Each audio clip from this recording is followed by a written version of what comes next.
বন্ধুরা, আজকে কিন্তু অন্নপূর্ণা ভান্ডার নিয়ে রয়েছে একটা বড় আপডেট। অন্নপূর্ণা ভান্ডারের আপনারা যেমনটা জানেন যে 12টি পেজ রয়েছে। 12টি পেজ ফর্ম ফিল আপ করা নিয়ে নানা রকম বিতর্ক শুরু হয়েছে। 12টি পেজের মধ্যে অনেক রকমের তথ্য চাওয়া হয়েছে। আপনার পাকা বাড়ি আছে কিনা, আপনি রেশন নেন কিনা, আপনার বীমা আছে কি নেই, আপনার 3টি পাকা বাড়ি আছে কি নেই, এরকম অনেক রকমের কিন্তু তথ্য নেওয়া হয়েছে, তথ্য চাওয়া হয়েছে, বাড়ির দলিল।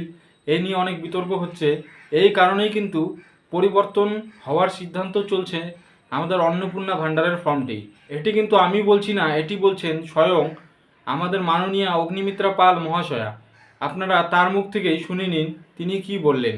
11-12 পাতার ফর্ম, এটা হয়তো অনেকেরই ভরতে অসুবিধা হচ্ছে এবং এটা আমি চিফ মিনিস্টারকে জানিয়েছি, সিএস সাহেবকেও জানিয়েছি, যাতে যদি একটুখানি কনসাইজ করা যায়।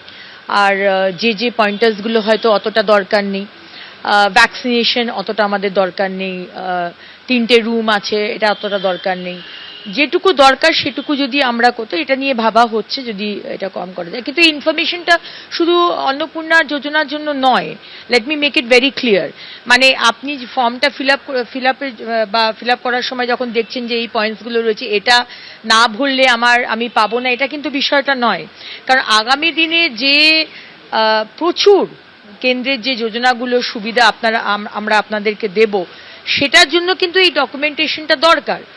আমরা চাই, দেখুন, এটা আমাদের টাকা, এটা আপনার টাকা, এটা মানুষের টাকা, ভুল কারুর হাতে যেন না যায়। কিন্তু যেগুলো হয়তো অতটা আমাদের দরকার নেই, হয়তো অন্য যোজনার জন্য এই মুহূর্তে আমরা ভেবে দেখছি যদি একটু কনসাইজ করা